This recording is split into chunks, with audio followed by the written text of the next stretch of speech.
పాలనను పక్కన పెట్టి విపక్షాలను తిట్టడమే లక్ష్యంగా కాంగ్రెస్ ప్రభుత్వం పనిచేస్తోందని బీఆర్ఎస్ మాజీ మంత్రి సత్యవతి రాథోడ్ విమర్శించారు.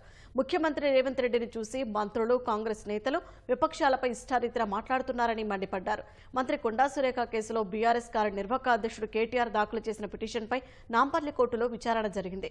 మాజీ మంత్రి సత్యవతి రాథోడ్, మాజీ MLA Balka Suman, BRS party నాయకురాలు తులా ఉమ కోర్టుకు హాజరై సాక్ష్యమిచ్చారు. వారి వాంగ్మూలాన్ని నమోదు చేసిన న్యాయస్థానం తదుపరి విచారణను ఈ నెల 20కి వాయిదా వేసింది. మంత్రి కొండా సురేఖ వ్యాఖ్యలపై తనకు తెలిసిన విషయాలన్నింటినీ కోర్టుకు తెలిపినట్లు సత్యవతి రాథోడ్ వివరించారు. ముఖ్యమంత్రి తదా మంత్రులు గాని కాంగ్రెస్ పార్టీ నాయకులు తయారైపోయిండ్రు. పరిపాలన గాడి తప్పింది, పరిపాలన గాలి కొదిలేసిండ్రు. ఎక్కువ విమర్శలు చేసి ఎక్కువ గట్టిగా మాట్లాడితే దాన్నే గొప్ప అనుకొని ఫీల్ అవుతున్నట్టు కనిపిస్తా ఉంది. ప్రతిపక్షాల మీద ఇష్టం వచ్చినట్టు మాట్లాడుతున్నారు.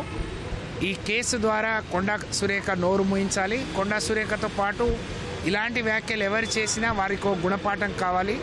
భవిష్యత్తులో ఇంకెవరు మాట్లాడకుండా వాళ్ళ ఒకవైపు పరువు నష్టం దావా వేసాం, ఇంకోవైపు క్రిమినల్ చర్యలకు కూడా తీసుకున్నాం. కాబట్టి న్యాయస్థానం పట్ల పూర్తి నమ్మకం, విశ్వాసం ఉంది. ఆ విధంగా జరుగుతుందని చెప్పి భావిస్తా ఉన్నాం. మాకు తెలిసిన అన్ని విషయాలు కూడా కూలంకషంగా జడ్జి గారికి చెప్పడం జరిగింది.